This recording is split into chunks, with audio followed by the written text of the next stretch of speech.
এত যে গুণ আছে, এত যে উপকারী, কেন খাবো না? কিন্তু খাওয়ার ব্যাপারেও আমাদেরকে কিন্তু একটু সতর্কতা অবলম্বন করতে হবে। আঙ্গুর একটি অত্যন্ত পুষ্টিকর ও সুস্বাদু ফল।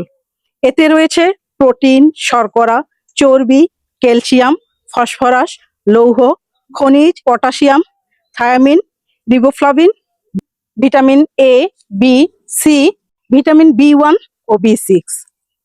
আঙুরে থাকা পটাশিয়াম ও অ্যান্টিঅক্সিডেন্ট উচ্চ রক্তচাপ কমায়, হার্ট সুস্থ রাখে, ত্বকের বলিরেখা কমায় এবং তারুণ্য ধরে রাখতে সহযোগিতা করে।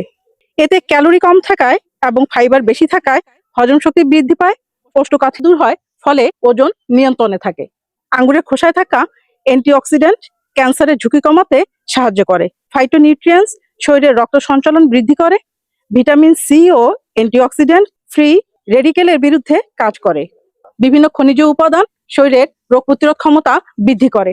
এটি অ্যাজমা দূর করতে, চোখ সুস্থ রাখতে, শরীরের হাড় শক্ত করতে এবং মাথা ব্যথা দূর করতে খুবই সহযোগিতা করে। বলুন তো, এই আঙ্গুর এত যে গুণ আছে, এত যে উপকারী, কেন খাবো না?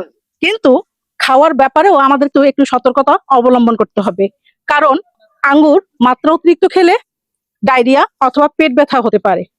প্রতিদিন গড়ে 50 থেকে 100 গ্রাম আঙ্গুর গ্রহণ করা স্বাস্থ্যের জন্য উপকারী। আমরা প্রতিটি জিনিসই পরিমিত পরিমাণে গ্রহণ করব, সুস্থ থাকবো।